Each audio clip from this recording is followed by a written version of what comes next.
Niwega muno ni undu wa guthina mbere guikarania na ithuĩ twarikia kumuramura ngathĩti na rĩu otoguo gukwĩrĩte rĩu nĩngũkorwo ngĩgũtwara ĩmwe kwa ĩmwe nginya mwena ũrĩa ũngĩ wa Karen nĩgetha tũnyitanĩre na andĩki a mohoro arĩa mena gĩikaro na former prime minister ũrĩa nowe mũtongoria wa kĩama kĩa ODM Raila Odinga kuma kũrĩa gwake tũgũkorwo tũkũrehera mĩario ĩno na njĩra ya ĩmwe kwa ĩmwe kumania na rĩu nginya hĩndĩ ĩrĩa arĩrĩkia na nĩndona andũ aingĩ mũno nĩmaraiga nĩmetereire mĩario ĩno ta mũndũ gĩtwari Nazima Rangeriga mĩtambo-inĩ athikĩrĩrie haya mũndũ gwĩtwo Ondorajĩra atĩrĩrĩ Geithia Wangari na wĩtĩkĩre ngũrie nĩkĩ gĩtũmaga mũndũ ũge ũyũ nĩ Zack Maina wa Juja nĩ gũti mũndũ ndũgaga haya mũndũ ũngĩ aranjĩra haha etagwo aranjĩra etagwo atĩa aranjĩra etagwo Monica geithĩka mũno ndakuona na mũndũ haha ũngĩ ndona aranjĩra etagwo Gideon Njera wa Gĩoce asante sana na Mr. Shege kũrĩa wa Gĩbage Secondary School ona nĩ ndakuona na kahinda gatarĩ coho toguo ndakwĩra nĩ gũkorwo ngĩgũtwara mwena ũrĩa ũngĩ nĩgetha tũkorwo tũkĩgĩa na gĩikaro kana gũkorwo na gĩikaro tũthikĩrĩrie mĩario ya gĩikaro kĩu gĩa former prime minister Raila Odinga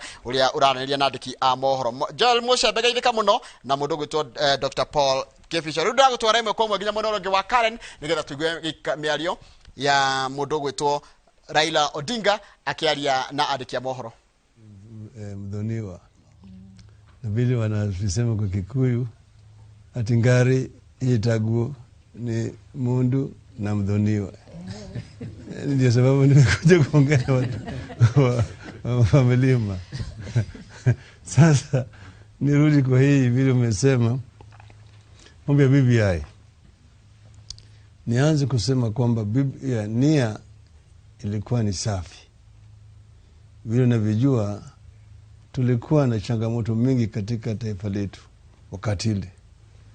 Baada ya uchaguzi, mahakama kufutilia mbali uchaguzi na marudio vile vile kukaleta shida.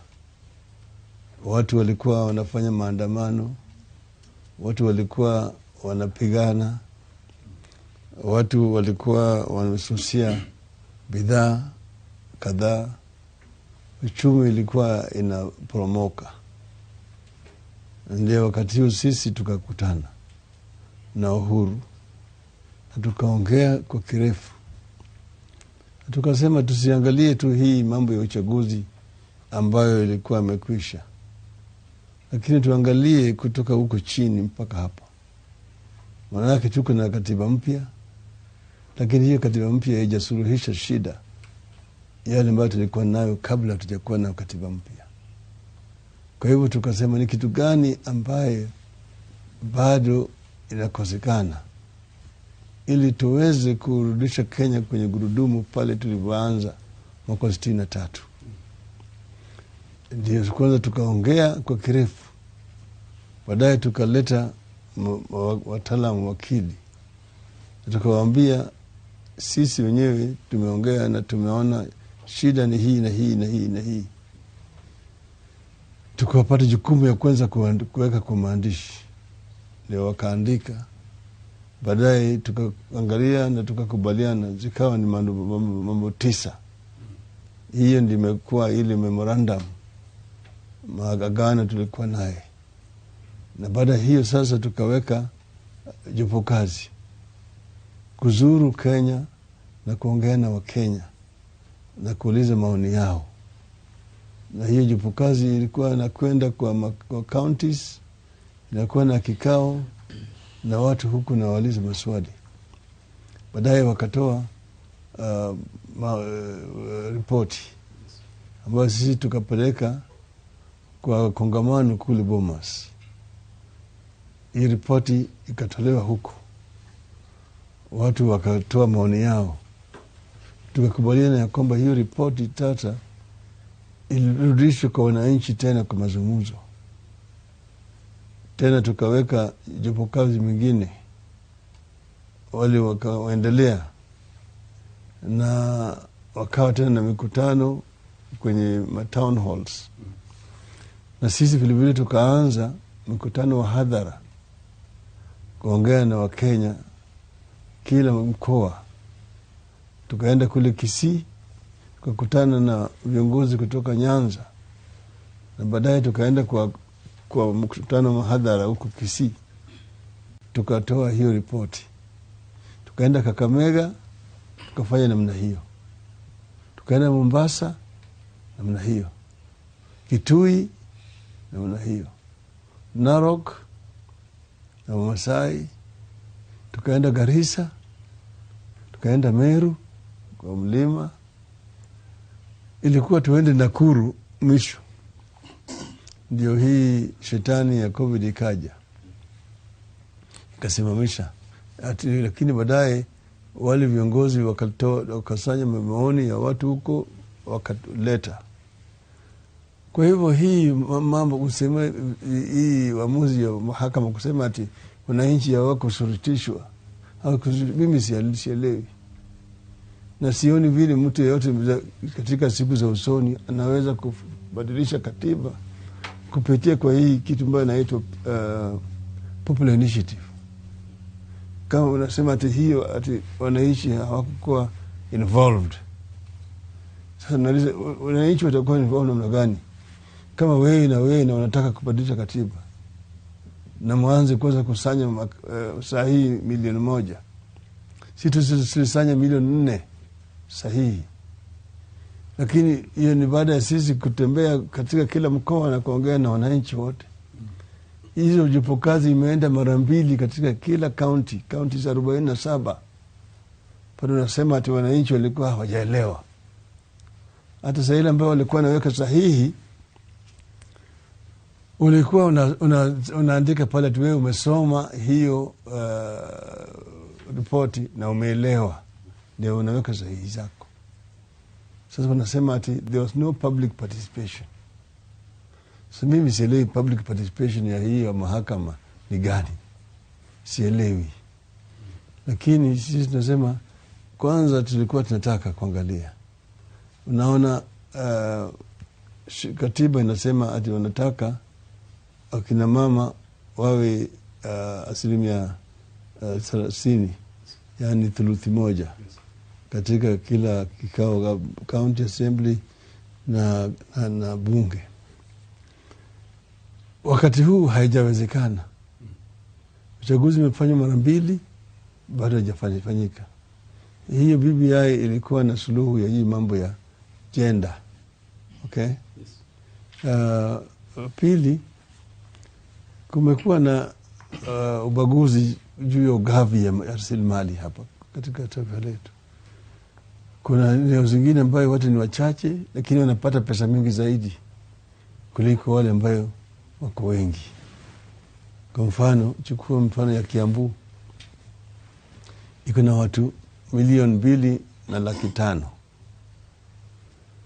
na inapata 9 bilioni. Mandera iko na bilioni na 800,000, 800,000. Wanapata 12 bilioni. Sasa hiyo sio haki. Hiyo BBI ilikuwa nataka kusawazisha ili kuwe na haki. Vile unakuwa nasema ati 1 man, 1 vote, 1 shilling. Hayo yote ilikuwa ni. Alafu kuna kwa vile vile na yale sehemu ya wakilishi bungeni ambayo kulingana na katiba ya sasa zingekufa. Kwa mfano kama huko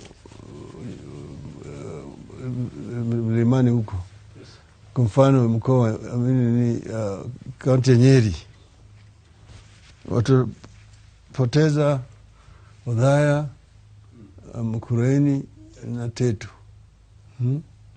Hata Murang'a tuko hapo na Mathioya na Kangema.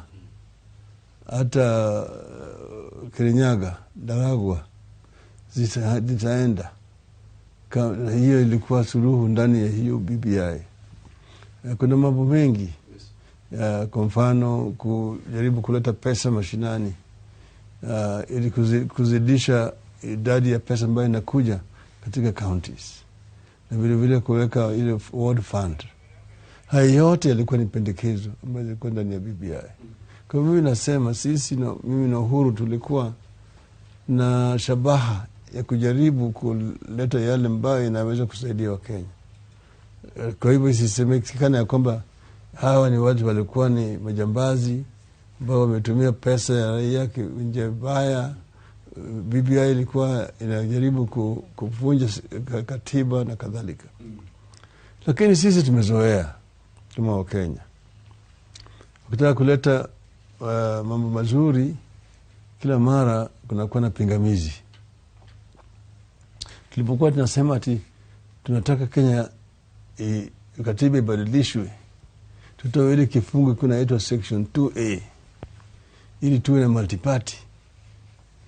Tuliitwa maneno mengi zaidi. Matiba na Rubia lipongea wakaitwa opportunists, tribalists, watu ambao wanataka kugawanya Kenya kwa misingi ya kikabila na kadhalika. Hadi Kenya haijakuwa cohesive enough kuwa na multiparty.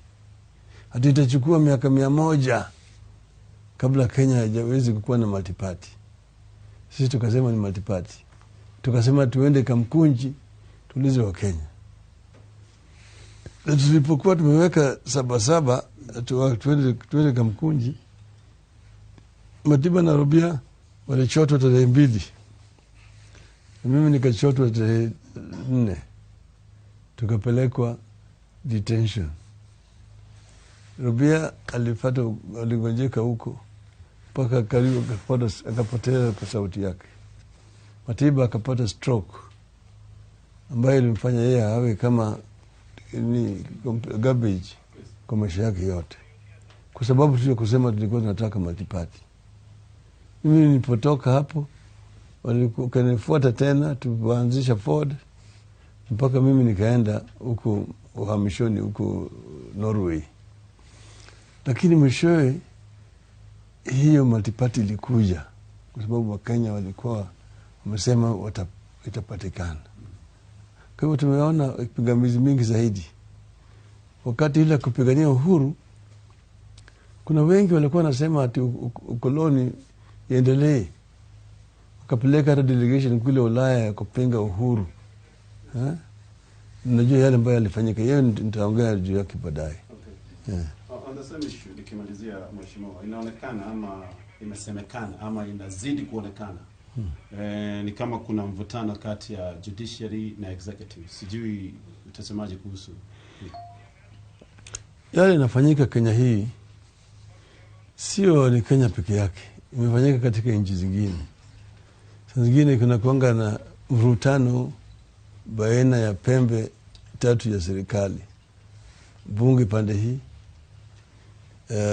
serikali kuu yani executive pande hii, na mahakama pande ile nyingine. Nani anaweza kuwa na nguvu ya kutawala? Hii ambayo naona sasa inaitwa judicial activism, ambaye mahakama inataka kuendesha serikali. Unaona kwa mfano, unakuta sasa wamefanya order ati rais hawezi kuteua chairman ya parastatals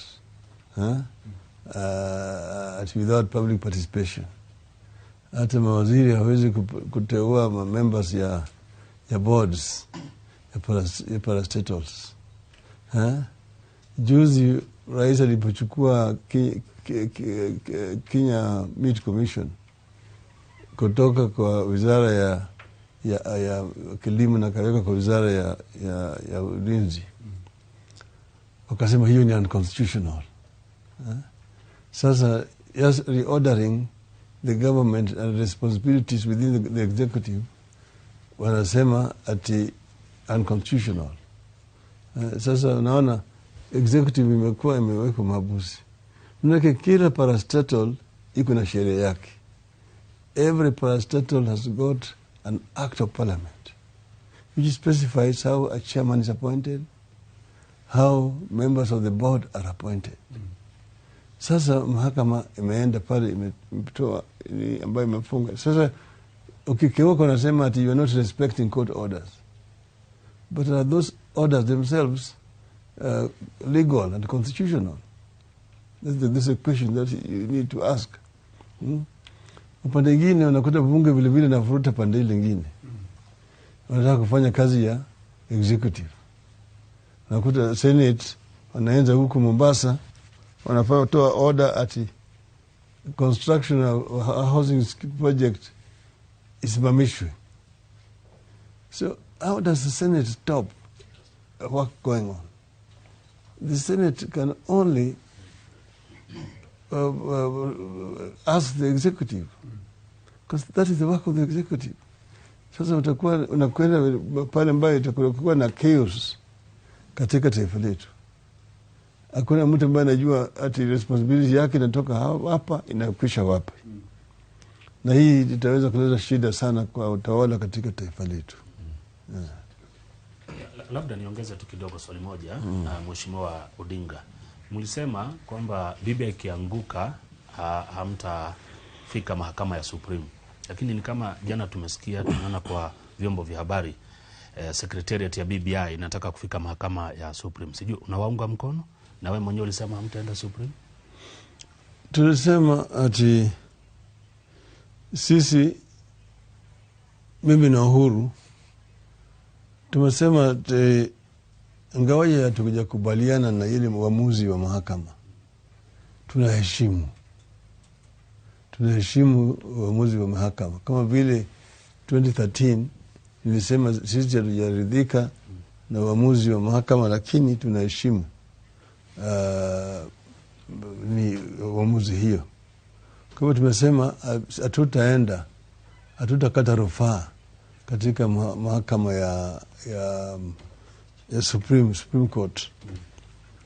Lakini mtu yote ako na haki ya kwenda huko. Manake vile nimesema kuna eneo lingine ambaye hiyo uamuzi ilikiuka sheria au katiba. Nimesema ati hiyo uamuzi ikiwachiliwa namna hiyo, katika siku zijazo itakuwa vigumu sana kwa Wakenya kubadilisha katiba yao. Itakuwa vigumu sana.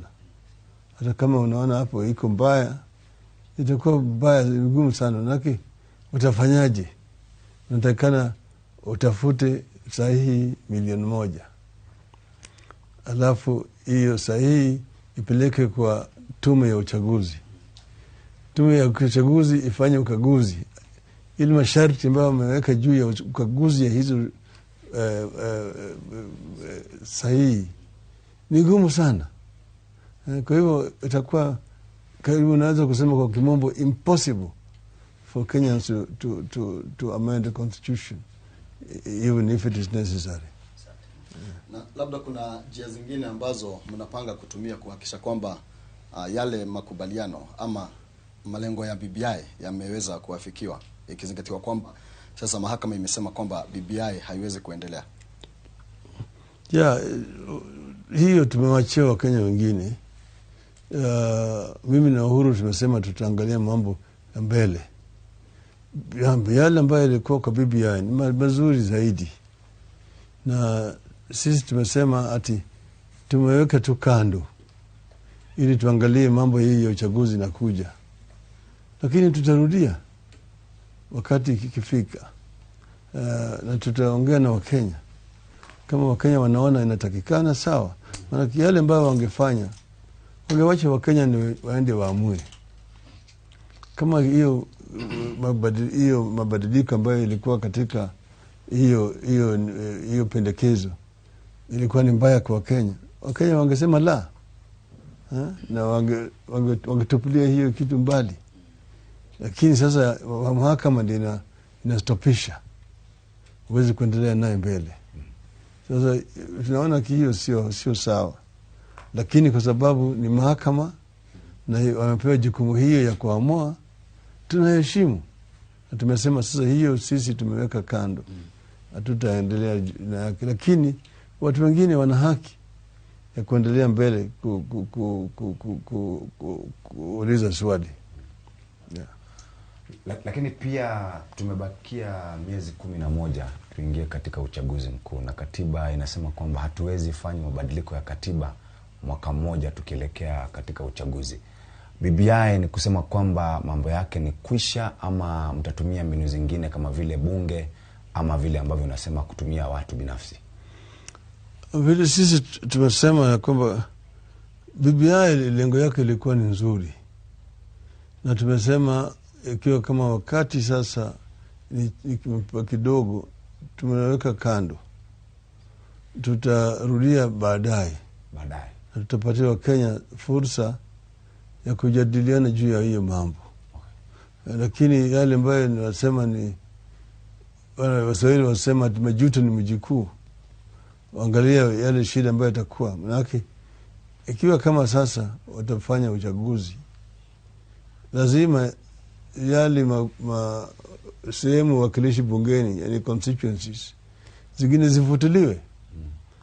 IBC itakuwa haina chaguo lingine mpaka waende wafanye redemarcation ya boundaries, na Nyeri itakuwa na constituencies chache, ingine moja au mbili zitakufa, na kadhalika Murang'a namna hiyo, hata Nyandarua. Hizo ni consequences. Ukiweka tofauti na yale ingine ambayo yalikuwa yamependekezwa katika hiyo BBI. Asante sana Mheshimiwa Raila kwa hayo mengi na mazuri. Mimi naitwa Njoki Mburu kutoka Radio Africa Bukena FM. Nashukuru wenzangu kwamba yale ambao wamepata kukulizia. Labda lenye ambalo ningependa tuangalie ni kuhusu uchumi. Umeadhilika sana tangu tupatwe na janga la COVID-19 kama ulivyotaja. Ni shetani tu aliingia kwa nchi yetu na dunia mzima, na imeathiri wengi. Na tumepata kazi zimeisha, biashara zimeisha, watu wamesimamishwa kazi. Pia kwa masomo tumepata karibu mwaka na watoto wetu wamekuwa nyumbani. Na labda ungetuelezea mikakati ambayo, ama jambo moja vile tutakavyoendelea kutoka hapa, ukinena na Wakenya kutoka Mlima Kenya, kwa manake tunavyoongea hivi sasa. Wengi pia walikuwa wamechukua loans kutoka kwa mabenki, wameadhilika sana. Labda neno moja tu kuhusu mahali ambapo tunaelekea kutoka sasa, kulingana na venye janga la COVID-19 limetuathiri. Pia ukiwahimiza Wakenya labda wajitokeze kwa wingi, kuna chanjo sasa. Wengine pia wanaendelea kususia kwenda kupata hizi chanjo, wakisema sijui zinaleta labda shida zingine za mwili. Wahimiza Wakenya, kwa sababu Wizara ya Afya na serikali pia wametia bidii sana kuona kwamba tuna chanjo nyingi katika nchi ya Kenya kwa sasa. Kwanza napenda kusema ati hii janga ya corona ni kitu ambayo imekumba ulimwengu mzima. Ni kitu ambayo ilitokea ghafla. Hakuna nchi au serikali ambayo ilikuwa imejipanga, ambayo ilijua ya kwamba inakuja. Ilitokea tu kule Uchina na ikaanza kunea kwanza kule Ulaya, baadaye ikikuja katika bara letu ya Afrika. Na imesababisha shida mingi. Vifo vimekuwa mingi zaidi katika ulimwengu, na hasara vile vile imekuwa mingi. Manake ili ulimwengu ikumbane na hii, ilibidi nchi zote karibu zifunge uchumi. Watu wabaki nyumbani, wasitembeana, ikaleta usara kubwa zaidi. Kwa hivyo hiyo sio Kenya peke yake. Ni kitu ambayo ni ulimwengu mzima. Sasa changamoto ni ati tufanye nini ili tuweze kujisaidiana. Na vizuri kuangalia vile nchi zingine zimefanya, kama Marekani kwa mfano, au kule Uingereza, au nchi zingine katika bara la Ulaya. Sasa kitu imefanyika ni ya kwamba hii chanjo, kwanza walikuwa wanafanya utafiti wapate dawa ambayo inaweza kutumika kukinga wananchi dhidi ya hii. Niseme ya kwamba si mara ya kwamba ulimwengu imekumbwa na janga kama hii. Tulipokuwa watoto, kulikuwa ile ilikuwa inaitwa smallpox, na ile nyingine kaja ile yellow fever ambaye ilikumba ulimwengu mzima. Na serikali ya ukoloni wakati tulipokuwa hapo ikaleta kile inaitwa mass vaccination. walikuwa shule zilikuwa zinafungwa, wanakuja ndani ya shule, kila mtoto alikuwa anachanjwa. Walikuwa nenda kwa soko, kila mtu ambaye ako kwa soko alikuwa anachanjwa kwa lazima. Kwa baada ya mwezi moja ilikuwa kila mtu alikuwa ameshachanjwa katika taifa la Kenya, na hata yellow fever ikawa namna hiyo. Kwa hivyo sasa hii ilipokuja, utafiti ikafanywa, sasa kuna dawa ambayo zinaweza kutumika kukinga wananchi, na hizi dawa tayari zimeshatumika katika nchi zingine. Kwa hivyo sio tu wewe unakuwa ile panya ambayo unafanyiwa utafiti. Kwa hivyo mimi ningependa kwanza kutoa agizo kwa watu wetu, wajitokeze kwa wengi, waende wapate hiyo chanjo. Manake wanasema ati sio 100%, lakini ni afadhali kama inaweza kuwa wengine ni 80%, wengine 90%. It's better than nothing. Mimi ningetoa azimio kwa watu wetu waende wachanjwe. Kwa upande mwingine, uchumi imeporomoka kwa sababu haya. Siku mingi watu hawaendi kazi. Vile vile bidhaa mingi hawezi kuuzwa kama ng'ambo. Manake zingine zimepigwa marufuku, zisitoke, mtu ajui kama hiyo bidhaa ambayo mnaleta italeta hiyo corona na kadhalika. Kwa hivyo mapato katika uchumi imerudi chini, na biashara mingi zimeporomoka, zimeathirika kabisa. Basi wale wafanya biashara wa rejareja wako na shida mingi zaidi. Kuna watu ambao walikuwa pata mkopo kutoka kwa mashirika ya benki na cooperatives na kadhalika. Sasa kwanza mimi ningetoa wito kwa yale, kwa mfano shirika kama mabenki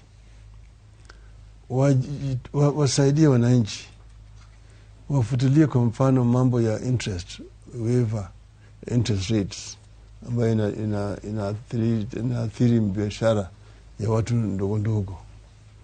Hata serikali vile vile isifinye wafanya biashara sana, hasa biashara ndogo ndogo kwa upande ya ushuru na kadhalika wakati huu. Lakini muhimu zaidi, tungependa serikali itoe ile kitu inaitwa stimulus program. Itoe pesa ambayo inawezesha watu ambaye wameathirika kuanza kufanya kazi yao.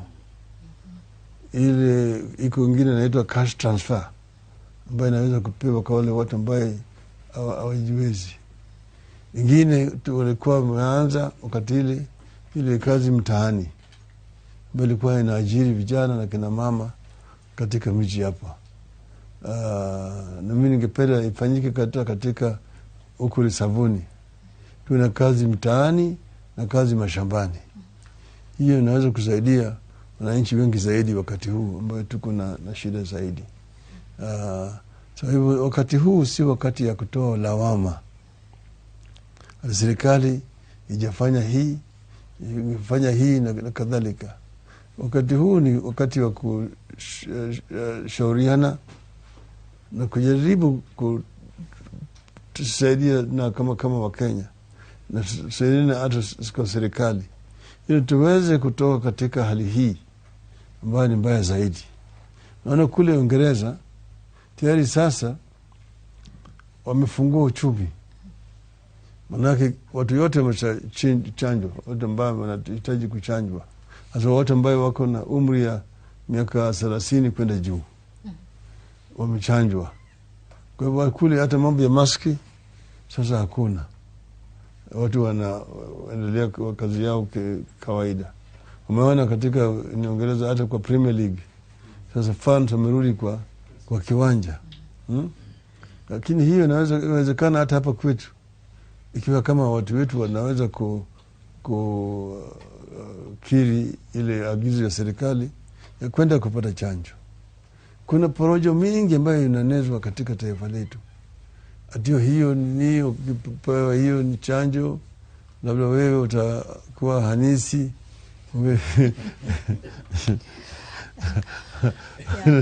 na kadhalika. Hiyo yote ni porojo. Ndio. Labda kuongezea kwa hayo, umetaja kuhusu ya stimulus program. Sijui kama ni vyema kama nchi tuwe huwa tumejipanga vizuri na pesa ambayo imetengwa iwekwe kando just in case itokelezee kitu ingine kama hii. Wakati wa flood huwa tuna mambo kama hayo, wakati kuna njaa tuna mambo kama hayo. Labda sababu kwa sasa tumesoma tena, kulingana na mahali ambapo umeketi, unaweza kuguzia kama ni vyema kama serikali iwe na pesa ambayo imetenga kando, ambayo haiguzwi. Tunagoja tu kitu kama hiki kitokelezea, tusipate shule zinafungwa, watu haendi kazi. Wakenya wamekuwa wakilia sana. Tumeambiwa ni sawa tukae nyumbani tujikinge kutokana na ugonjwa, lakini nitakaaje kwa nyumba kama niko na njaa? Hiyo ni kweli. Inatakikana sisi tuwe na pesa kama ile ya dharura, yani emergency fund, au kama sovereign fund. Nchi kwa mfano, nchi kama Norway ndio iko na ile sovereign fund kubwa zaidi katika ulimwengu. Norway iko na mafuta, wako na mafuta mingi zaidi huko North Sea, na hii mafuta wanachimba, wanauza mafuta katika nchi za kigeni, lakini faida ambayo inatoka kule yote inawekwa katika hazina moja. Tumii hiyo pesa, imewekwa pale kwa vizazi ambazo zinakuja, au kwa wakati ya dharura. Kwa mfano kama hii sasa, unaweza kwenda kwa hiyo hazina, watoe hiyo pesa kusaidia uchumi, inakuwa injected in the economy. Kwa hivyo tunatakikana sisi kama Kenya tuweke sovereign fund, sovereign fund ambayo tunaweka pesa kidogo tu kila mara kwa mara, alafu hiyo pesa tunaweza kutumia wakati tumekumbwa na shida kama vile wakati huu. Ndio. Asante sana. Mheshimiwa, sijui kama unakubaliana, kuna watu wanasema hata ingawa kuna hatari tufungue uchumi kwa sababu wananchi wanazidi kuathirika. Sijui kama unakubaliana na hayo. Mimi ndio nasema unajua vile wamekuwa nafanya, uchumi haijafungwa kabisa. Vile mnavyoona ile curfew inaanza saa 4 hadi saa 11, alafu mchana viwanda vyetu vyote vinafanya kazi. Hakuna mtu ambaye amezuiliwa kwenda kufanya kazi. Watu wanafanya kazi kawaida. Wale ambao wanaathirika ni wale watu ambao katika hospitality industry, ambao lazima wafunge saa 2 ndio watu wawe nyumbani saa 4. Lakini hiyo mimi ningependa wafungue katika siku zijazo. Na wao vile vile wamesema wakiona kama hali inabadilika, inakuwa nzuri, wata review. Kwa mfano sasa wameweka kwa siku 60. Na kwa sababu ya hii third wave ambayo ilirudi hapa, nikawa ile rate ya infection imeenda juu ya 15% na kadhalika, ndio sababu wakafunga. Lakini wakasema kirudi chini ya 5 huko chini, wanaweza kusema sasa tumefungua kabisa. Hiyo ni vile nchi nyingine zimefanya. Kama mzazi, COVID wakati ambapo ilipokuja, inasemekana kwamba imesaidia kikundi fulani cha watu. Maafisa wa polisi inasemekana kwamba wanasaidika sana. Vile vile wamemulikwa kwamba wamekuwa wakiwahangaisha watu kwa kuwapiga risasi, kuwaua. Tumeona kule Kenjokoma juzi. Vile vile kuna watu binafsi ambao wana attack watu wengine. Kama mzazi, wito wako kwa polisi ni gani wakati huu wa COVID-19 tunapoendelea kujitafutia riziki kama vijana? Mambo ya polisi yetu ni kitu ambayo ni sikitisha sana. Manake polisi inatakikana wawe watumishi, lakini polisi wetu bado hatujafanya reform. Unajua tulikuwa na polisi ile ambayo ililetwa hapa na wakoloni, colonial police. Kazi yao ilikuwa ni kutawala Mwafrika. Polisi ilikuwa ni adui ya wananchi, alikuwa wanatumika vibaya sana na wazungu, na wakati hiyo Mwafrika hangeweza kufika ranki ya inspector. Walikuwa tu katika ranki za chini, na kazi yao ilikuwa ni kushika na kupiga wananchi na kadhalika. Sasa baada ya uhuru, yale kitu ambayo hatujafanya kufanya proper police reform, ili polisi wetu wawe a people's police force ambaye kazi yao ni kulinda wananchi, sio ati wao ni wakubwa wa wananchi. Unaona vile kule Ulaya the police inaitwa servant ya people, they inaitwa Bobby. Ukiwa kule kwa mfano kule London umepotea njia, unaenda kwa polisi, unamuuliza yeye ati, excuse me sir, could you show me the road to Collingham Gardens? Oh, Collingham Gardens, yes. Walk straight on, turn right, 200 yards, turn left, 300 meters, yards, you'll find it. You can't miss it. Ukamwambia thank you, then say thank you sir, na kupigia wewe saluti. Hapa Nairobi upoteza njia, alafu maliza polisi ati apande hapo njia imeenda Kariakoo. Kariakoo, swali ya kwanza, umepotea? Ati ndio afande. Wapi kitambulisho? Hii ndio swali unaulizwa. Afande, kitambulisho niliwacha nyumbani Pingo. Within a time unajikuta huko ndani ya cell. Kesho utakujikuta kwenye mahakama ati charge ni loitering with intention to commit a felony. Umekuwa remanded. Unatakikana utoe ni cash bill ya shilingi 2,200 na wewe huna. So police force here need complete reform, which has not been done in Kiganjo. So, and this is from the top going down. Because some of them don't see anything wrong with what happened in Kenya-Jokoma. Killing such young life,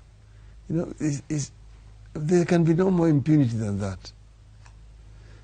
But even if you leave, it's happening every day.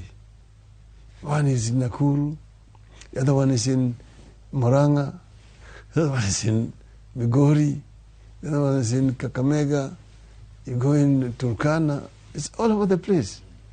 The police is just against people. Our police force is completely anti-people. Natakikana mpaka sisi tubadilishe shirika yetu ya polisi. Na hiyo ni kitu ambayo mimi kama Raila Odinga na nia ya kufanya hivyo, ili wa polisi wawe watumishi. Maanake unaona pale moto yao inaitwa utumishi kwa wote, lakini sivyo. Ukienda Tanzania polisi wamekuwa fanya reform. Kwa hivyo polisi hata akitaka kushika wewe anakuja anasema, anakuita wewe ndugu, tafadhali naomba nikushike, alafu mwandamane na mimi tuende katika kituo cha polisi. Lakini unaona ni kwa heshima, sio vile hao yetu ya ile colonial mentality bado iko katika police force yetu. Labda kwa sababu mzungumzia kuhusu kikosi cha polisi, tumeona ya kwamba hawana hasira tu na wale watu ambao wanarinda, ni watumishi kwa wote. Kwa sasa wamejigeukia wenyewe. Polisi wanamalizana, polisi wanajiua. Labda saa zingine huwa ukiangalia mazingira ya polisi inaonekananga kama sio ya kufaa sana. Labda wana stress zao za maisha, na sijui kama tungeanzia na kureform kikosi ama tungeanzia pia na serikali kuangalia kwa makini zaidi labda mishahara zao venye wanakaa na mambo kama hayo, sababu hawa ni baba zetu, ni ndugu zetu, dada zetu, ni watoto wetu. Ndio iwe ni two way, serikali ifanye lake na pia watumishi kwa wote nao wafanye ambalo wanafaa kufanya. Hiyo ni kweli, hiyo ni kweli kabisa. Mimi yeye nimesema tufanye reform ya police force, sio tu kwa juu ya mambo ya nidhamu yao, hadi hali yao ya kimaisha iwe iboreshwe, ili waweze kuwa wanapata mshahara, ili inaitwa living wage, ili wasiwe wanahangaisha wananchi kwa barabara kuomba rushwa. Hiyo ni aibu. Ati mtu ako na uniform ambayo ni ofisa, alafu yeye wewe unaenda umetoka kwa nyumbani unaenda kazi, unasimamishwa pale mpaka utoe kitu, unashikwa ati kitu mbaya sana ambaye haina maana. Mimi naona hiyo kila mahali pale watu wanafanyia mimi kazi. Unakuta mwingine hajafika kazini, ukuuliza ako wapi, kumbe jamaa ako kwa seli ya polisi, ameshikwa ati kwa road block, amekuja na gari yake, alikuwa anatakana atoe kitu, hana naambiwa sijui matayas zimekuwa worn out, ati sasa ameshikwa na gari. Hizi mambo kama haya nifanyika. Na tena umeona mambo hiyo kuuana sana sana, polisi wanaume wanapiga polisi wa kike wanawaua, alafu anajiua yeye mwenyewe. Inaleta hasara mingi sana, immorality ambayo iko katika police force. Vile vile natakana yaangaliwe, lakini manyumba ya polisi ziboreshe hali pale wanaishi, mshahara yao vile vile iwe inaangaliwa vizuri. Alafu hata uniform ambayo wanavaa, kwa mfano sasa hiyo wamepewa uniform nyingine ambayo ukiona wanaangalia unaonekana kama watchman. Hii ya blue, ule kuna ile blue nzuri ile ya navy, lakini ile ilitolewa sasa. Wakati ukiona ati polisi amekuja, hujui kama huyo ni polisi au huyo ni watchman, security officer. Kwanza kabla Karuba hajachukua, kwanza nilikuwa nataka kuangazia swala la handshake. Umetuelezea vile ambavyo mliweza kusalimiana na Rais Uhuru Kenyatta na kukawa na amani hapa nchini. Lakini kuna wale ambao wanashikilia kwamba handshake ndio imeleta mtafaruku ambao umekuwepo katika serikali na pia chama cha Jubilee. Na kwa mara nyingine utawasikia wengine wakisema kwamba mlikuja mkaweka agenda 4 kando, mkaanza mambo ya kurekebisha katiba. Maoni yako ni yapi? Kwanza, handshake ilikuwa ni nini? Handshake ilikwambia wewe, ilikuwa wakati ile ambayo nchi ilikuwa inachomeka, na tumeketi tumeongea na Uhuru, tumekubaliana na tukaandika ile memorandum, na tukaenda naye huko katika ofisi ya rais, kisha tukaita waandishi wa habari, tukawasomea hiyo MOU na tukasalamiana. Basi baadaye mimi nimetoka huko, sijaingia kwa serikali, mimi sijaingia katika ofisi ya serikali tangu wakati huo. Hakuna mtu yoyote upande yangu hata chama changu ambaye ameajiriwa katika serikali. Atufanye kazi na serikali, ndani ya serikali kama ODM. Wabunge wetu wako kwa bunge wanafanya kazi yao ya kibunge. Sasa hii ambayo jamaa wanasema ati handshake imesimamisha agenda 4, hiyo ni porojo. Handshake ingesimamishaje agenda 4? Wao wanachukua mshahara ya serikali, wako ndani ya serikali, kila kitu wanafanya ya serikali, lakini badala ya kufanya kazi yao ya serikali wamewacha sasa wanapiga tu porojo na kampeni. Sisi hatujaingia kani handshake inaribueje agenda 4? Nani amezuia serikali kufanya kazi yake? Nani amesimamisha kazi ya serikali? Hakuna. Umeona Uhuru anahangaika, anaendelea kila mahali kuangalia miradi vile inafanyika ya serikali hapa na pale, lakini naibu yake anaendelea kufanya kutoa lawama. Manake anaona kuna mambo mengi ambayo ni mbaya ndani ya serikali, na yeye anataka kuwa mjanja ati yeye achaguliwe. Sasa anasema yale mabaya yote sio yangu, ni ya Raila na Uhuru. Ati mimi siko pale, nimetolewa kwa serikali. Yeye mwenyewe ndio, lakini yale mazuri yote ambayo serikali inafanya tumefanya. Lakini yale mabaya yote anajitoa huku. Lawama anaweka kwa upande mmoja peke yake. Lakini wako kwa serikali pamoja. They are like Siamese twins. Huyu ni rais na huyu ni makamu wake. Utoa namna gani? Na walifunga ndoa ya miaka 5.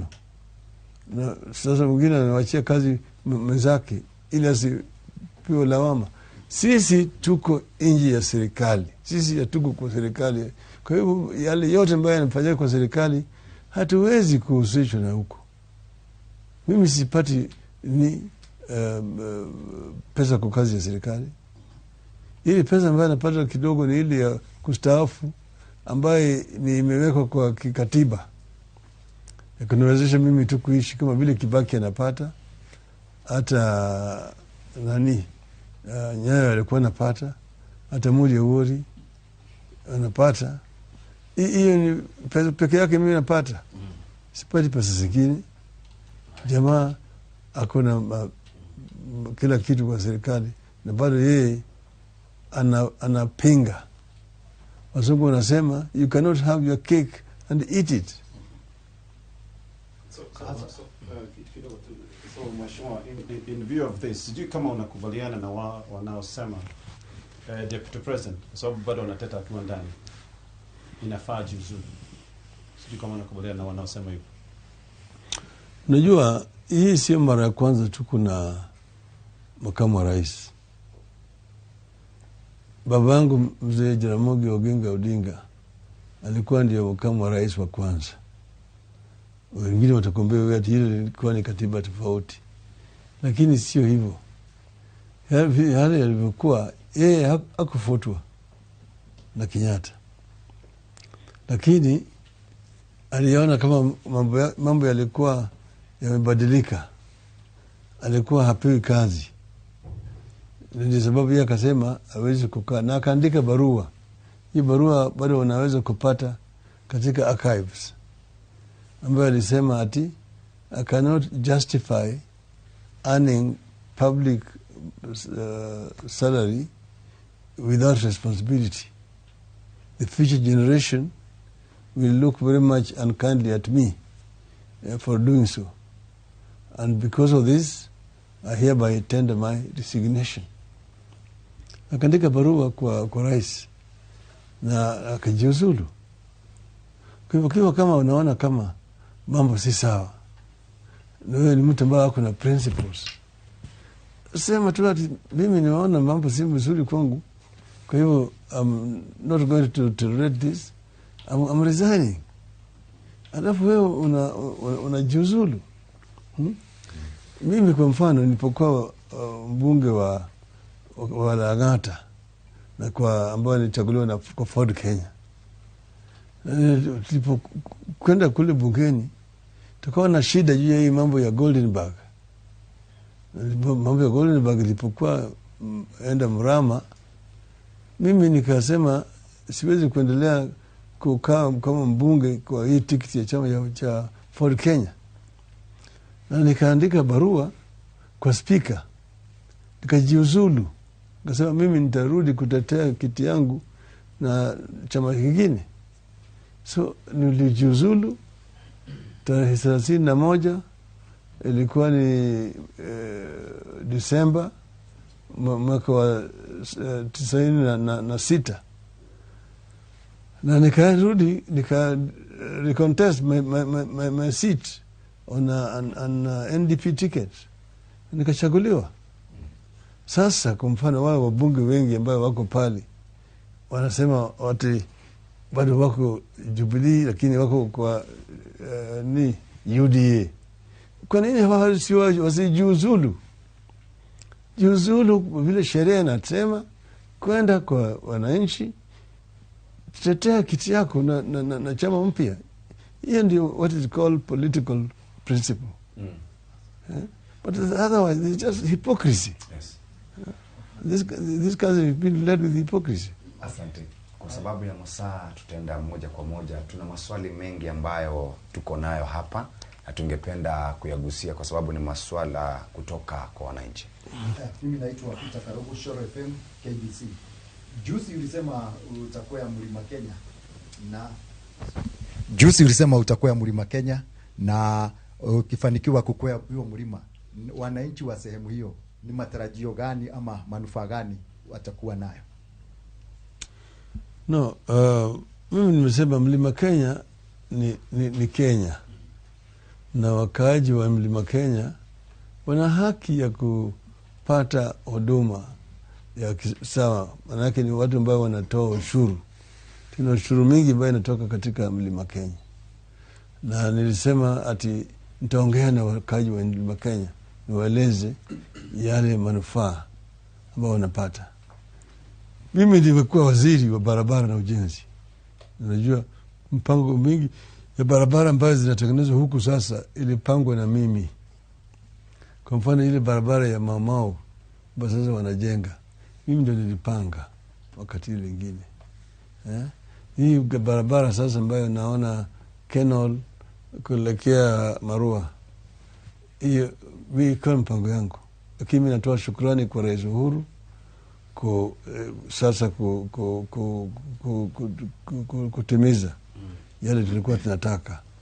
Mimi nimetoa hii Thika Highway kutoka Nairobi, watu walikuwa napiga mimi kelele, Raila anamaliza biashara ya Wakikuyu na kadhalika. Lakini mimi nilikuwa najua manufaa ambayo itakuja, na nikawaambia kwamba unajua kama mama Saida anajifungua analia, lakini baada ya manake anapata utungu, akimaliza ni furaha. Sasa ndio sababu nilifanya haya. Hata yale ambayo naona ile bypass katika Nairobi. Sasa kule wakaaji wa Mlima Kenya ni wakulima. Mimi nimeenda kushughulikia mambo ya chai, majani chai, ambayo imekuwa na shida mingi zaidi kwa sababu hii ni monopoly ambayo imekuwa kwa hapo. Na watu kulima wa kahawa, watu wote walikuwa na ngoa kahawa kwa mashamba yao. Ni vile vile ni watu wafugaji, mambo ya maziwa imekuwa vile vile ni swala nyeti. Alafu mambo ya avocado wakati huu vile vile ni mambo ambayo iko na changamoto. Haya yote mimi najua njia ambayo ya kuwasaidia. Yale monopoly ambazo zimekuwa kwa pale ya kahawa na ya majani chai imeathiri ukulima. Na mimi natoa shukrani kwa Waziri Munya kwa ile reforms ambayo ameanza kufanya katika sectors hizo, na tutaendeleza. Manake mimi nisema ukulima mashinani inaweza kuleta utajiri kwa wakulima. Inasema uchumi mashinani ukule chini upande ya ukulima, na vile vile upande ya inaitwa value addition, kuleta viwanda ambayo vitaleta value addition kwa yale bidhaa ambazo zinatoka kwa mashamba kuliko kuuza hivyo. Hiyo ni kitu kingine. Alafu vijana wengi ambaye wako na shida, wamemaliza shule, hawana kazi, wana chochote wanafanya, wanaanza kuingia kwa mambo ya uraibu, ya kuvuta bangi, ya kukunywa ile pombe ile ambayo ina machwara, na wanakuwa na shida mingi zaidi. Kuleta incubation centers pale ambayo wanapata mafunzo ili wawe na skills ya kuwezesha wao kuanzisha biashara zao. Alafu kuwapatia capital, access to capital. Haya yote yalikuwa ndani ya BBI na mimi nitafuata. Swali lingine ni utakapokuwa ukisimama urais mwaka ujao, utapata running mate kutoka Mlima Kenya? Sijafungua Mlima Kenya, ni watu wangu. Kwa hivyo kama tutaongea kabisa. Mimi niko open kufanya na watu wa Mlima Kenya. Ndio. Hapa Mlima Kenya, mimi naitwa Kamau. Kuna kitu inaitwa Raila phobia. Kuna watu wakisikia Raila wanatetemeka. Kuna watu ambao sijui wakosea nini, na unafikiria ni kwa nini hiyo kitu iko?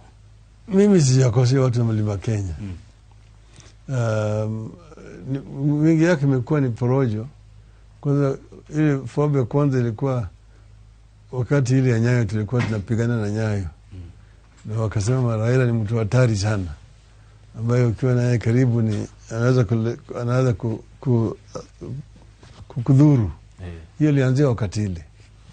Lakini Mlima Kenya sababu mimi nimeshuana watu kutoka pande hiyo. Wakati tulikuwa tumetofautiana na Kibaki,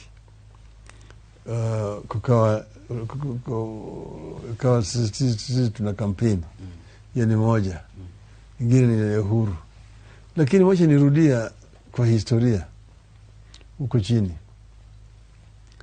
Manake hii ni swala nyeti, nataka uelewe vizuri. Kwanza ilianza na Jaramogi na Kenyatta. Wakati ile mbaki ilikuwa kuna hali hatari, na Jaramogi akapigania Kenyatta awachiliwe kutoka kwa jela. Alikuwa amepingwa katika bunge na wenzake kutoka Mlima Kenya. Mtu kama Kiano alipinga, hata Nyaga alipinga. Ukienda katika Hansard utaona hiyo.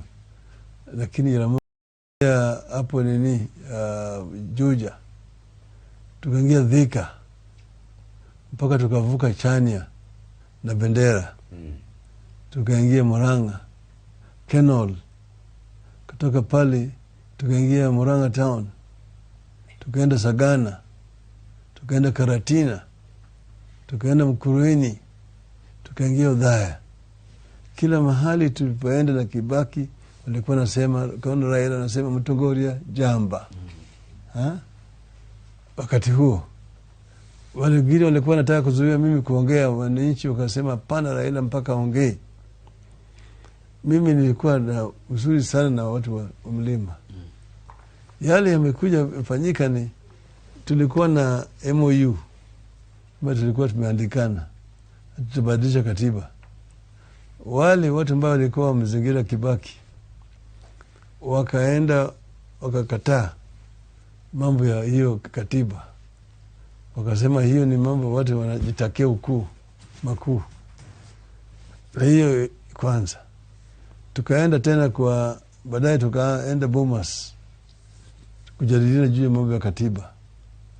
Tulipopitisha katiba huko, wengine hawakutaka ili ambayo madelegates walikuwa nataka. Walk out Bomas. Hiyo unaweza kukumbuka ile walk out ya Bomas. Baadaye wakaenda mahakamani, wakazuia tume ya Yash Gai kuleta report kwa bunge. Wakapeleka Kilifi, wakabadilisha, kisha wakaleta kwa bunge. Bunge ikapitisha hiyo katiba bandia. Sisi tukapinga. Ilipokwenda kwa referendum, ndizi na chungwa. Hiyo ndio ilileta tofauti. Wengine walikuwa pande ya ndizi, watu wa Mlima Kenya. Sisi tulikuwa pande ya chungwa, na chungwa ikaangusha ndizi. Hiyo hapo ndio porojo dhidi ya Raila ilianza katika Mlima Kenya. Alafu baadaye sasa, kwa sababu Kibaki alifuta sisi kwa serikali, sisi tukawa upinzani, tukaenda sasa kupingana na yeye katika uchaguzi wa 2007. Na yeye sasa alikuwa ameunga mkono huko Mlima Kenya. baada ya hiyo uchaguzi, najua yale yalifanyika. Tukarudi katika uchaguzi wa 2013, ikawa Uhuru anasimama na mimi nasimama. Sasa mpaka walikuwa wafanye porojo dhidi ya Raila katika Mlima Kenya na 2017. Kwa hiyo mimi naelewa, sio ati watu kuna wakati ambao watu walikuwa na penda mimi nikiingia kada dhika kwa soko, kila mtu anakuja kila mahali. Una uchungu wote na hiyo? Labda ukikuwa rais wa Kenya utalipiza kisasi? Hapana, sina uchungu. Hiyo ni siasa. Walikuwa ni siasa. Hiyo ni siasa. Sinakwambia kuna wakati ambao mimi nilikuwa kama sent huko Mlima Kenya. Nilikuwa sent Mlima Kenya. Simeona watu walikuwa kule Kisumu zamani, watu walikuwa hawezi kupokea Uhuru. Lakini mama vile Uhuru juzi amepokea huko Kisumu. Simeona? Sasa Uhuru akienda Kisumu anatembea kwa barabara, watu wanakuja. Lakini wafuasi wako kidogo hapa Nairobi huwa wanaleta tension wakati wa uchaguzi. Kuna tension kati ya Wajaluo na Wakikuyu. Sijui hilo sio ni watu yangu wanaleta, hata wao vile vile wanaleta. Watu wa Uhuru wanaleta na watu yangu vile vile wanaleta. Hiyo ni tension. Kama ile timu inaweza kucheza na timu nyingine, inaona kama wafuasi wanaleta tension. Kama kwa mfano Gor Mahia inaanza kucheza na AFC, sio utaona kama kuna shida kati ya Wajaluo na Waluhya. Hiyo ni kawaida juu ya mashindano. Hata ukiona huko Ulaya utakuta wafuasi wa Manchester United na Man City wanapigana. Hiyo ni kawaida ya nini. Kwa hiyo mimi sioni kama ni shida. Kwa mfano wakati mimi na Uhuru tulisalimiana, watu yangu na watu wa Uhuru wamesalimiana katika town hapa. Sasa kuna shida kati ya watu yetu. Kuna shwari. Wakati ile ambayo tulisalimiana namna hii, ile vita ilikuwa inafanyika ilikwisha. Wale Nairobi businessmen ambao walikuwa nakujaga hapo na na wale watu yetu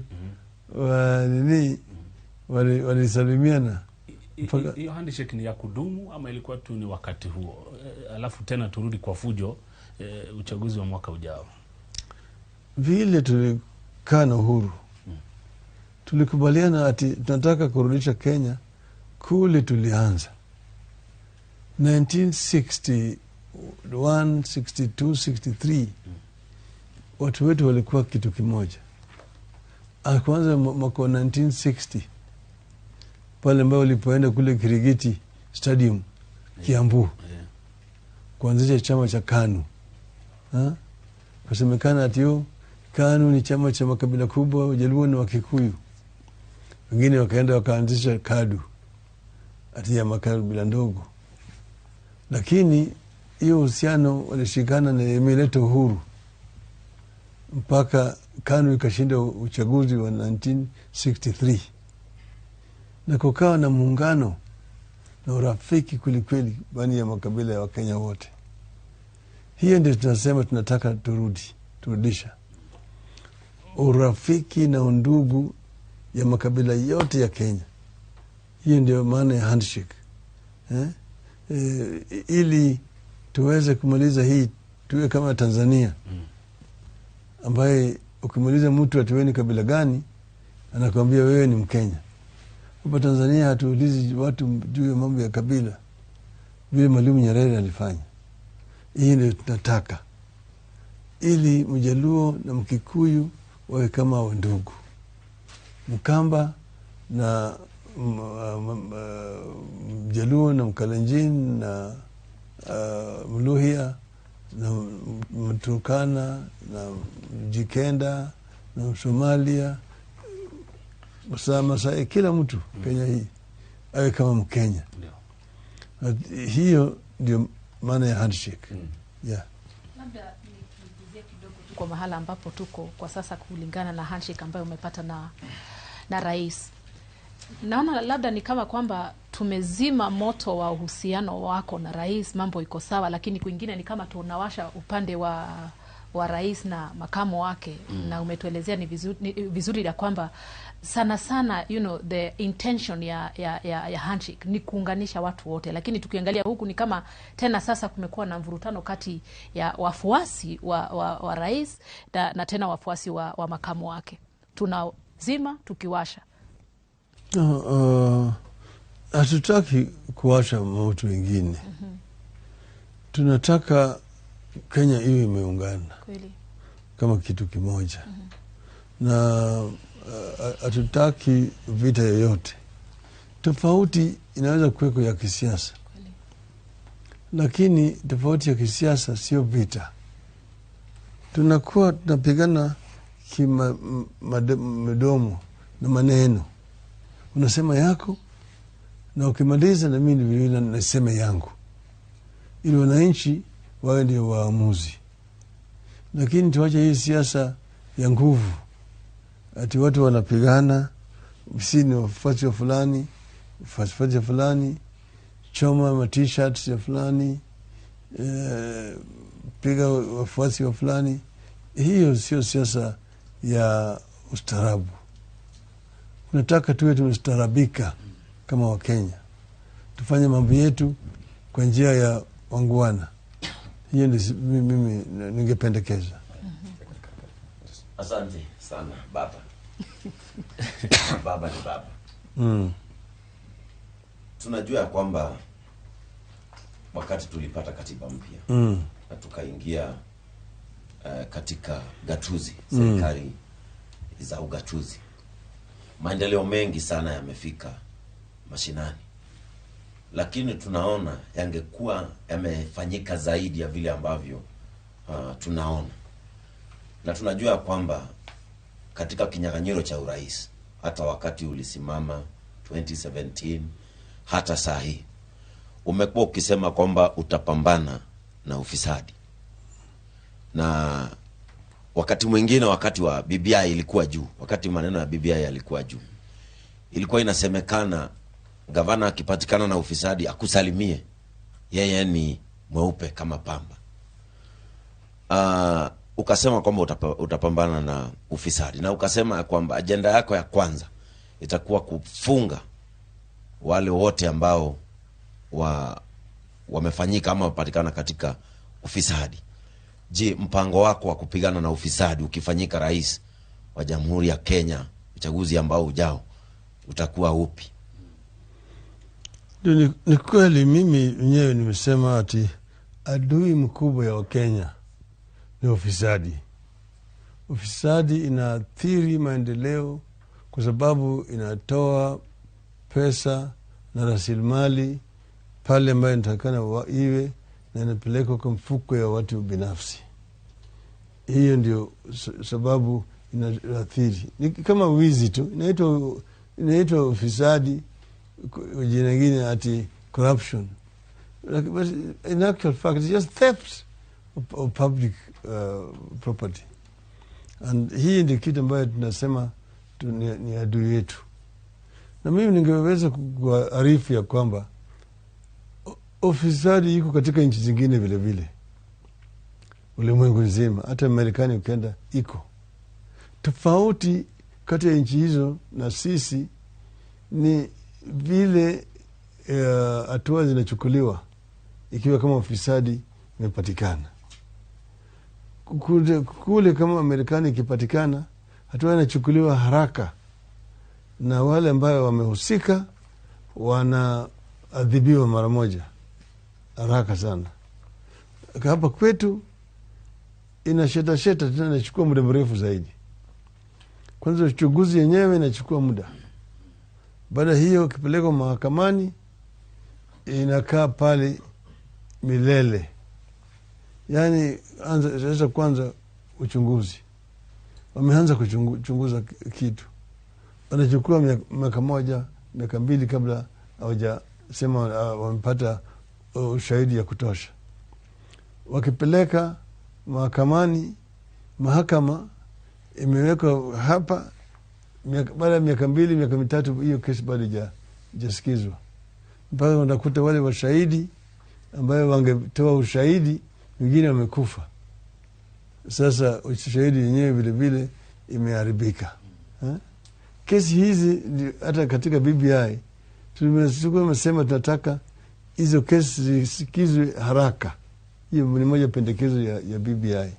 Na tumeweka muhula ambayo mpaka ndani yake hizo kesi zimalizike. Uchukue mfano kesi mingi zaidi. Kwa mfano ichukue hii ya Aror na Kamarer. Tangu ianze sasa ni muda gani?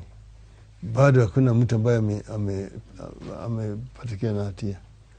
Kwa hivyo upande vituo vya uchunguzi zinataka zirekebishwe.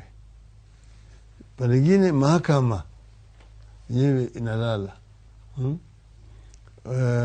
Vile vile mpaka irekebishwe ili makesi zinaweza kusikizwa kwa njia ya haraka zaidi. Haya yote ni na vile vile ziangalie vizuri vile wanafanya kazi, manake wale watu ambaye wamehusika, pesa ambayo wameiba saa ingine ni mingi. Hiyo pesa wanarusha kila mahali. Kwa pande nyingine wale ambao wanafanya uchunguzi wanarushiwa. Pande ile ya mahakama wanarushiwa kitu.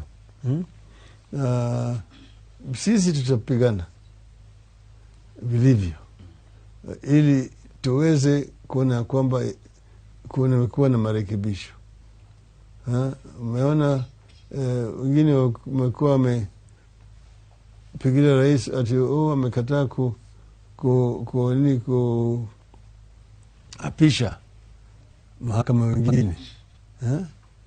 Lakini sasa ikiwa kama unasema ati umepata ushuhuda ya kwamba fulani amehusika na hii na hii na hii, unasema iangaliwe, umefanya makosa gani? Umefanya makosa gani? Ati wewe sasa mpaka ajiriwe? Kama wewe mwenyewe uko na habari ya kwamba jamaa ana kasoro nyingine, maana takikana yaangaliwe, na umesema kabla mimi sijaweka sahihi tuchunguze hii kwanza. Hapo wewe umeua nani? Hakuna hatia umefanya. Atio wewe kazi yako sio kuuliza. Wewe kazi yako tu ni kuweka sahihi. Na wewe mwenyewe ni rais na umepewa ushuhuda ya kwamba huyu jamaa ako na kasoro hapa na nuksi. Umesema ya kwanza wacha niweke sahihi, hii nyingine hii tuweke kando kwanza tuangalie makosa gani umefanya. Mimi siona kama umefanya makosa. Sasa kufuatia tu hapo ambapo na ndugu yangu ameuliza hapa, naibu rais amekuwa akisema kwamba wale ambao wanamuunga mkono ndio ambao wanalengwa kwa ikifika ni wakati wa kupigana na ufisadi. Kulingana na maoni yako, unaona kama kwamba kuna upande wowote ambao unalengwa ama kuna ubaguzi wowote ambao ukikuja ni wakati ambapo ni wa kupigana na ufisadi? Unajua, tusipochukua hatua dhidi ya ufisadi, nchi hii haiwezi kuendelea mbele. Kuna kitu ambayo kimombo inaitwa impunity. Mtu amepatikana na hatia, ushahidi umepelekwa mahakamani, yeye anatoka huko anataka kwenda kufanya mkutano kuambia watu mimi ni na laniwa, ati mimi ninalengwa kwa sababu mimi ni mfuasi ya fulani. Yule ambaye anasema wafuasi yake ndiye analengwa, yeye mwenyewe ako na kesi ngapi ya ufisadi? Yeye mwenyewe ako na kesi ngapi ya ufisadi?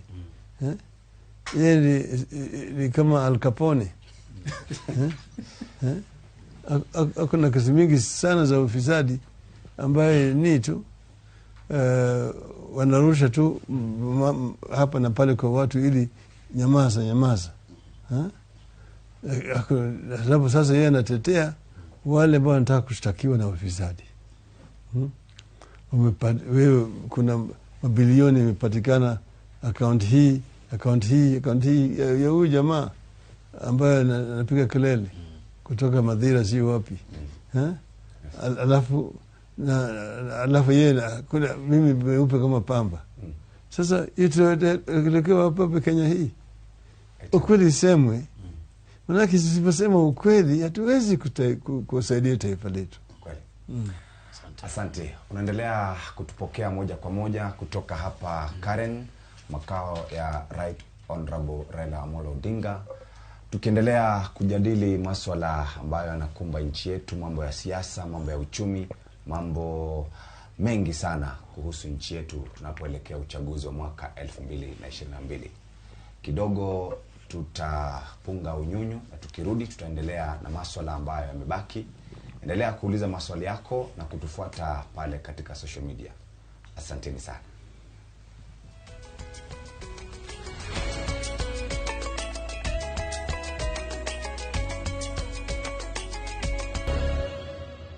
Kwamba the last bullet ilikuwa 2017. Kuna uwezekano kwamba wewe mwenyewe baada ya huo mkutano utaketi chini umuunge mkono ama wao watakuunga mkono? Kwanza wacha niseme ya kwamba hayo yalikuwa ni porojo ya waandishi wa habari. Kulikuwa hakuna kitu chochote namna hii ambayo ilijadiliwa. Sisi kama waandishi wa habari. Manake hakukuwa na mwandishi wa habari ndani ya hiyo mkutano. Na tulipomaliza taarifa ilitolewa kutoka kwa ofisi ya rais ambayo ilisema yale maneno tulijadili. Sasa mtu mwingine anajitokeza tu kusema walisema Uhuru aliwaambia jamaa waunge mkono Raila na jamaa bado walikataa nini. Hiyo ilikuwa nani ilikuwa hapo? Hiyo nasema media katika taifa letu imekuwa very irresponsible. Wanatoka na uongo mtupu, wananeza na wanachafua roho ya wananchi. Sengine wanaleta chuki ambayo haina maana hata kidogo. Hatujaongea juu ya mambo kama haya. Hakuna mahali ambayo mimi nimewaambia jamaa waniunge mkono, Uhuru amemwambia au wao wameniambia ati niwaunge mkono. Hakuna mahali. Wengine wamesema ati waliunga mkono. Mimi ningesema angalia, tulichuana 2007 candidates walikuwa kina nani? 2013 walikuwa nani? Sasa ikiwa kama sisi tunaenda kwa mfano Uhuru na Ruto, sio Ruto alisaidia Uhuru, walisaidiana. Uhuru alikuwa anawania kiti ya urais, Ruto alikuwa anawania kiti ya naibu wa rais. Kwa hivyo kila mmoja alikuwa na kiti yake, alikuwa anatafuta. Kwa mfano mimi nilikuwa nimerana na mwenzangu, yeye alikuwa anatafuta kiti ya naibu, mimi nilikuwa natafuta kiti ya rais. Tulikuwa tunatafuta, kila mmoja alikuwa anatafuta kiti, si ati huyu anasaidia huyu au huyu anasaidia huyu. Kama anasema anasaidia mimi, si mimi nilikuwa vile anasaidia yeye. Hakuna mtu ambaye alikuwa anasaidia mwingine. Nyinyi yote mnatafuta kazi. Mwingine anatafuta kazi hii, mwingine anatafuta kazi hii. Kwa hivyo ati wewe mimi nilisaidia huyu sana, mwingine nisaidia huyu sana. Hapana kitu kama hiyo. Hiyo ni kuangalia hiyo maneno kwa njia ambayo sio sawa. Na tumekuwa namna hiyo, na sasa tuko vile vile tuko namna hii. Tunaongea juu ya mambo ya kuunganisha taifa ili taifa itembee pamoja, na bado hatujakoseana. Muda bado tuko na mwaka moja ndio tufike kwa uchaguzi. Kwa hiyo mimi sioni kama kuna kitu ambayo imeenda tenge. Kuna uwezekano kwamba utamuunga mmoja wao mkono, na ukisema kwamba waandishi wa habari tulisema mambo ambayo hayakuwepo, tuliona kwamba ulisalimia, ni kama uliguza watu kwa mabega pale, lakini Kalonzo ulimwacha. Kweli hapo tuliona vibaya, ama kuna tofauti yako na Kalonzo, kuna tofauti yako na Musalia, kuna tofauti yako na Ruto? Hiyo yote ni proje. Manake wakati tulikuwa pale, Kalonzo sikumwacha. Kalonzo alikuwa na baki aongee na Uhuru nyuma pale. Mimi nikapiga ni kwa Uhuru na Musalia na Weta. Sababu gani? Kalonzo na mimi tulikuwa tunarudi Nairobi, hawa wengine walikuwa wanabaki hapo. Weta na nani na Musalia walikuwa nabaki hapo. Sasa na Uhuru vilevile alikuwa nabaki. Kalonzo alikuwa naongea na Uhuru ili kidogo, alafu aje katika kiwanja ndege na turudi naye Nairobi. Ni sababu mimi siku waaga pale. Sasa watu nasema ati Raila aliwacha Kalonzo ati kwa sababu ya chuki. Tulikuwa tumetoka kumkutana, tulikuwa tuna shida. Tulikuwa tuna shida. Ndio mimi nasema the media got it completely wrong. They always get it wrong. Na kwa hii Mheshimiwa Raila, hii mikutano ya Mombasa kila baada ya wiki moja, wiki mbili mko Mombasa nyinyi viongozi wote, labda mnatafuta endorsement ya Rais Kenyatta? Hakuna mtu anatafuta endorsement. Hii mkutano ya pili sio watu kila nini. Tumekuwa mara mbili. Sio kila mara.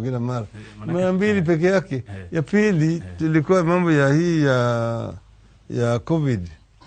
Tuliko pale tuarifiwe hali ya COVID vile iko. Vile mambo inakuwa. Na kuzungumza juu ya hayo peke yake. Wataalamu walikuja wakatueleza vile maneno iko katika taifa mzima. Manake rais alikuwa anataka sisi tujaribu kushawishi watu wetu wafuate sheria ambayo imewekwa na Wizara ya Afya. Hiyo ndio sababu muhimu ambayo ilipeleka sisi hapo. Rais asipokuunga mkono itakuwa ni mwisho wa handshake.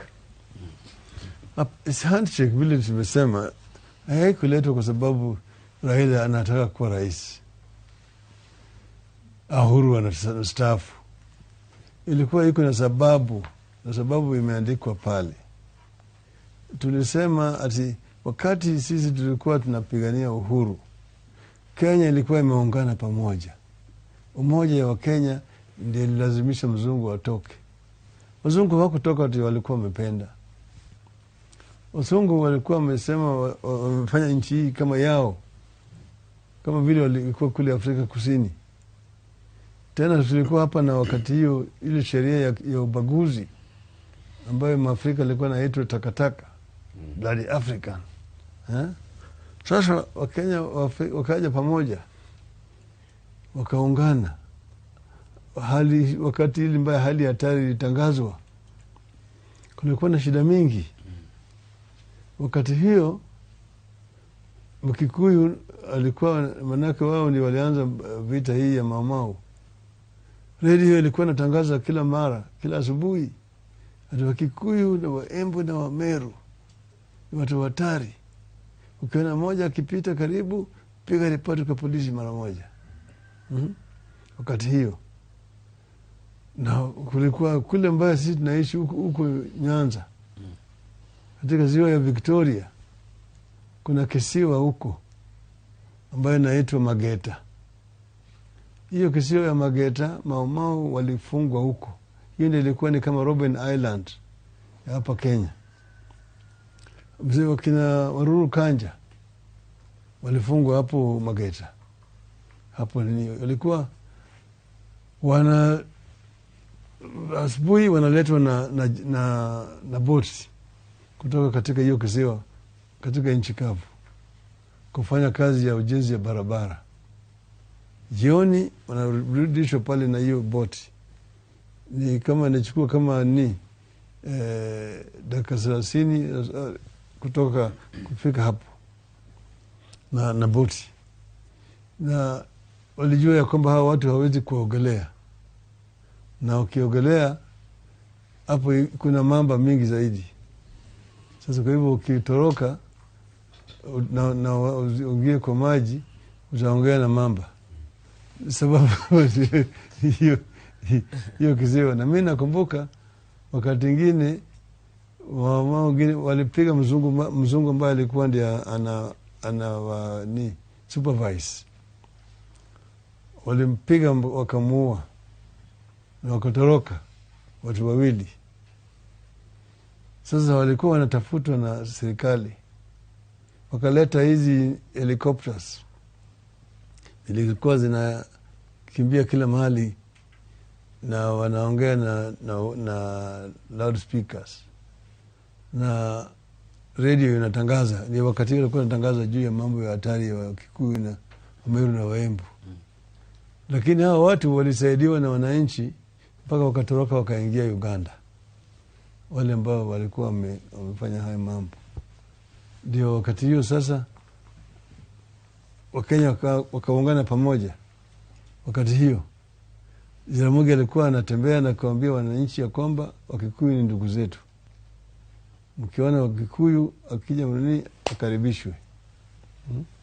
Ndio baada Jaramogi akaja katika bunge akaongea juu ya mambo ya Kenyatta, ati in the heart of hearts of the African people, Jomo Kenyatta and all those who detained with him were and are the true leaders, and their continued detention with the colonial government offends the conscience of our people. Hiyo wakati hiyo Kenya wakasema pana, those people were leaders at that time, but they were not elected. We are now the elected leaders, so we are now the leaders. Jaramogi akamwambia tuende na wewe Fort Hall, tuulize wananchi wa Fort Hall, hiyo ni Murang'a, nani unasema ukweli, wewe na mimi? Akaogopa, hakuenda. Lakini watu wa Fort Hall wakaongea, wakasema wanaunga mkono Jaramogi. Na watu wa Mombasa huko Dock wakasema wanaunga mkono, na Nairobi. Ndio sasa mambo ikaanza, Uhuru na Kenyatta wakaanza kusema Uhuru na Kenyatta, ati tupate uhuru ndio tufungue Kenyatta. Jaramogi akasema pana, ni Kenyatta na Uhuru, na Kenyatta afunguliwe kwanza ili ndio sasa tupate uhuru. Hiyo ni mimi ndio tumalizia hapo. Mheshimiwa Raila, kama Oka, Kalonzo, Musalia, Wetangula hawatakuunga mkono, unanuia kuunda muungano mwingine ama utaenda debeni kama mpiganiaji peke yake? Najua mimi sitaki kujilazimisha ati mimi nisimame kama Wakenya hawataki. Mimi nitasimama kama Wakenya wanataka nisimame, kwa sababu mimi niko na agenda ya kuleta mabadiliko katika taifa letu. Okay? Kwa hivyo mimi siendi ati sababu nitaunga mkono na fulani au na fulani. Mimi naenda kama Wakenya wataniunga mkono. Okay? Wale wengine ni marafiki, na wao wote wako na haki ya kusimama. Siwezi kuwalazimisha waniunge mkono. Na je, unaweza ukafanya kazi tena na naibu wa rais William Ruto, tukikumbuka kwamba mlikuwa na yeye katika chama cha ODM wakati wa serikali ya nusu mkate. Inaweza fika wakati mkafanya kazi na yeye tena? Unajua tumefanya kazi na Ruto kwa katika wakati ile ingine walikuja, wakati tulikuwa ilikuwa wakati wa katiba, Uhuru akiwa ni kiongozi wa KANU na Ruto akiwa ni mmoja yao.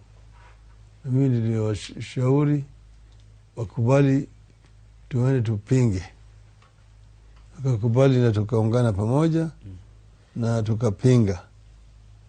Alafu sasa tukaangusha hiyo katiba ya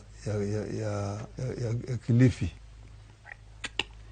Sasa baadaye tukakuja kwa serikali na mimi nikaweka hiyo waziri wa kilimo, na kulikuwa na changamoto pale mingi sana, na mimi nikamtoa nikapeleka kwa higher education. Najua lakini sitaki kuingia kwa ndani mambo yale ambayo yalifanyika, kila mtu anajua. Sasa tukaenda huko na tukapeleka wao Naivasha kuangalia katiba ili na kule Naivasha wakatoka na pendekezo na katiba mpya. Vile ilikuwa katika Bomas draft ndio tumebeba, na tukaweka hapa. Hiyo ilibadilishwa kule Naivasha, pale ambayo kulikuwa hakuna public participation. Pale ambayo kulikuwa na public participation ilikuwa ya Bomas. Okay?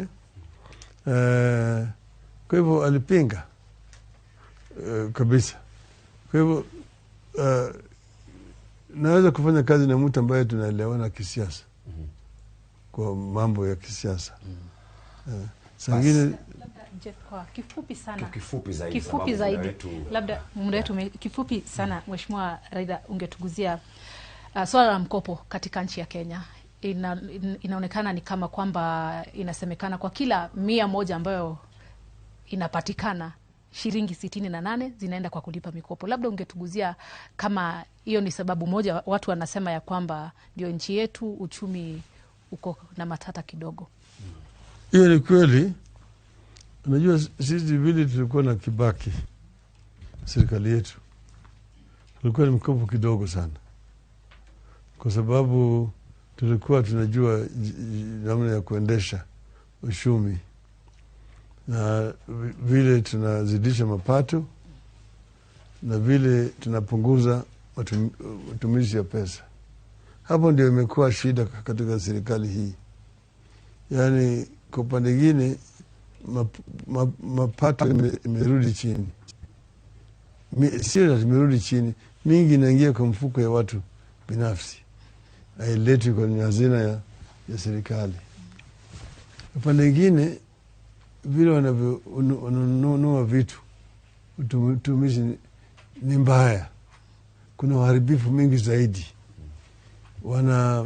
Bidhaa zinanunuliwa kwa gharama ya juu zaidi. Na hapo vile vile ndio unaona vile Uhuru anasema vile pesa inapotea hapo. Na kama tungekuwa wameshauriana pamoja, wangeziba hiyo shimo pale ambayo kuna vuja. Na mimi najua pale inavuja, sababu mimi nasema mimi niko na suluhisho. Mtu anasema yako na suluhisho, na yeye ndio yako ni moja ya shida hii. Inavyokuwa you are part of the problem, you cannot be part of the solution. Lakini sisi tumeshaona na Wakenya waliona vile tuliendesha ile Grand Coalition Government, mambo ilikuwa inaendelea vizuri. Kwa hivyo mkopo, huwezi kuzuia mkopo kabisa. Swali ni vile unavyokopa. Kwa mfano ile pesa ambayo amekopa ni malipo, muda ya malipo ni kidogo sana. Si short term loans na interest riba vile vile ni juu zaidi. Hili inaleta shida mingi zaidi. Manake hizi infrastructural projects zinataka mkopo ile ambayo inachukua muda mrefu kulipa, even with a grace period. Kwa hivyo hiyo haikuwa mzito zaidi kulipa. Lakini ikiwa kama nasema ati baada ya miaka 7 sasa pesa ambayo nalipa mpaka nakuwa juu zaidi. Ingine kwa mfano kama hiyo ni SGR imegharimu pesa mingi. Hii SGR sisi na Kibaki ndio tulianza, ilikuwa ni project yetu na tulikuwa tayari tumesha award contract, na tuliwe award contract kwa 2.7 billion, bilioni 2 na laki 7 dola. Lakini sasa imejengwa imefika bilioni 4 na laki 3, iko bilioni 1 na laki 6 zaidi. Sasa hiyo ndio sababu malipo yanakuwa juu, gharama inakuwa juu kubeba bidhaa kutoka Mombasa kuleta Nairobi, kwa sababu ili pesa mpaka irudishwe, hata ile nyingine ambayo ilienda Tenge. Leo vizuri. Yes. Kwa dakika moja tu watu wa Mlima Kenya wanakutazama. Tungekupa hiyo fursa uweze kuwazungumzia asubuhi ya leo, na kisha baadaye, kwa sababu muda umetupa kisogo, utatupa siku nyingine tuje tumalizie mambo haya ya uchaguzi wa mwaka 2022. Kwa hivyo dakika moja tu uzungumze na wanamlima Kenya, waondoe hiyo mafikra kwamba wewe ni mtu ambao utalipiza kisasi, una tofauti na Wakikuyu. Dakika moja tu. Mimi nimesema historia yetu na Wakikuyu vile tumekuwa urafiki, na mimi nimesema vile vile niko mdhoniwa. Fidel alioa hapo Kiambu, Junior ameoa huko Murang'a. Mimi nimekaa na Wakikuyu kwa muda mrefu. Angalia, mimi nimeanza kwanza fanya na Matiba tukiwa kwa mpira kwanza, kabla hatujaenda siasa. Baadaye tumeingia kwa siasa na yeye na Rubia, na tumepigana kweli kweli huko. Wakenya wote wanaelewa.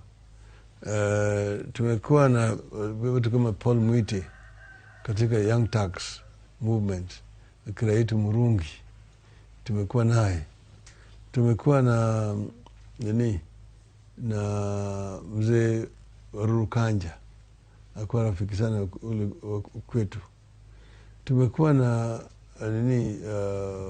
yuko na vijana wengi wa Kikuyu ambao mimi nafanya na kazi wakati huu. Kuna huyu anaitwa Kamau Waraila, anajulikana sana. Vijana kama yule wana Kenothia ambaye ni CS ya katika serikali, vijana yangu. Niko na vijana wengi wa Kikuyu ambao mimi nafanya nao kazi, na wakina mama. Mimi kwa mfano Mumbi Ngaru nimenominate katika East African Community bunge Yala. Rachel Shebesh nimenominate katika bunge ya Nairobi. Huyu Zeruzeru Mwaura, kwanza katika ofisi yangu ya waziri mkuu, yeye alikuwa ni mtu ambaye anashughulikia mambo ya walemavu. Baadaye mimi nikanominate yeye kwa bunge. Manake alikuwa anafanya mimi kazi. Kwa mimi nimefanya na Wakikuyu wengi zaidi, na niko nao Wakikuyu ni Wakenya, ni watu ambao wanafanya kazi kwa bidii. Kile ambayo wanahitaji ni fursa ya kufanya kazi na usaidizi kwa kupanda pale wanaweza kupata mkopo. Juzi nilikutana na wale wafanya biashara wa Kigomba huko chini, na wakanieleza changamoto ambayo wanaona ya biashara yao. Vile wa China wanakuja wanafanya hawking mpaka pale, wao wanazuiliwa sasa kupata visa ya kwenda China kununua bidhaa na kuleta hapa. Wa China wanaleta tena wana hawk, na vile vile shida ya ushuru na KRA wanavyopata wao wenyewe, ambayo imeua biashara zao. Na mimi nikasema ati hiyo ni changamoto ambayo mimi nitachukua pamoja na Uhuru, na tumekubaliana na Uhuru tunaenda na yeye mpaka huko Kigomba, na ili waweze kutoa amri na ya kusuluhisha shida ya wafanya biashara wa huko chini. Na vile nimesema, tunataka kuona kwamba tunasaidia vijana kwa jumla kwa njia ile. Programu yetu ni kama ile ambayo wamefanya kule Uchina, ya kupatia vijana fursa huko chini ya kuanzisha biashara yao, hata upande hii ya IT. Sawasawa kabisa, ambayo mtu anaweza kuwa anakaa pale Murang'a na anafanya kazi kwa kampuni moja huku Amerika na kadhalika. Incubation centers pale ambayo vijana wanakuwa wanafundishwa, alafu wakisha fuzu wanapata pesa ya kuanzisha kazi yao. Okay? Yes. Na kuona kwamba viwanda vinatoka katika miji kama Thika, kama Murang'a, kama huko Nyeri, ambazo zinakuwa growth centers pale Nakuru na kadhalika, ambaye zitaabsorb hawa vijana wengi ambao wanatoka katika mashule kila mwaka. Hiyo ni kwa hivyo mimi nasema niko na suluhu kwa Mlima Kenya. Asante. Niko tayari kufanya kazi na wao. Azimio la kazi. Asante sana. Tumekuwa na aliyekuwa waziri mkuu Raila Odinga hapa kwake makao ya Karen. Tushukuru sana kwa fursa hiyo, na kwa watazamaji wote wetu na wasikilizaji tunawashukuru sana. Waelekezi wetu, fundi wa mitambo, asanteni sana. Vituo mbalimbali, Gukena FM, Shoro FM, Kameme FM, Kameme TV, na pale ambapo tunapotoka Citizen TV, Inoro TV na Inoro FM. Shukran zetu za dhati kutoka kwa baba Idhawa Fidero, Idhawa Wini, Jacom. Tuonane wakati mwingine. Ya ina weekend jega, gaya muradhime. God bless you. Asanteni sana. Jitago Jeff Kuria. Thank you very much. Nice weekend. Thank you.